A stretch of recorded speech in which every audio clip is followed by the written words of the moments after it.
سلاف و افدمه باش بینره خوشتوی خیراتنا برنامه هنر هالیوود لپشکا کردی و دنگ امریکا لواشنطن از هرز خندانم.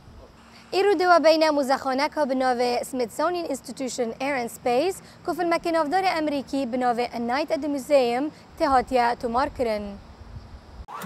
This place is lame. The thing doesn't even look real.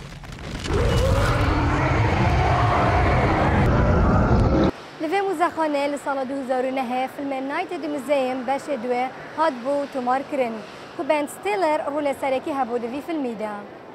Biggest museum. It ain't Mr. Big in the britches himself. This is the Smithsonian. This is the big leagues. فیلم نایت ات موزیم The Battle of Smithsonian آنکو شبکه لموزخانه فیلم که امریکیه لسر سرپه هاتین کومدی کج آلیا شان لیوی و هاتیا کشاندن.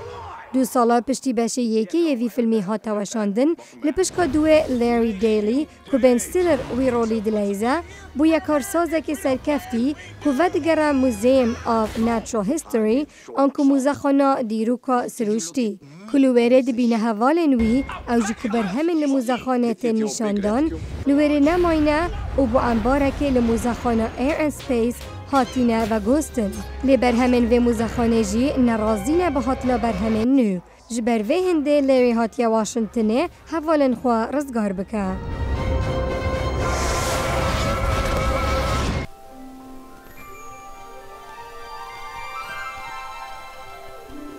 تماشاوانن هجانو کجی پتر پیزانی لسر موزخانه ایر اند سپیس موزیم آنکو موزخانه هوا و فضایه و اف موزخانه دبت خودان دولمترین برهمن دیروکی و آسمانی لجیهانه و هر وها نواندکا گرنگه یا زانیاریا جبو دیروک و تکنولوژیا فرینه و رویتیا والهی آسمانه آنکو فضایه اف موزخانه جدو پشکا پکتید پشکایی که لنزدیک کنگرس امریکایه که اوه مسردان لکری یا دیجی بناوه ادوار هازی سنتر که چند گمین دنیت آسمانی لور تنیشاندان.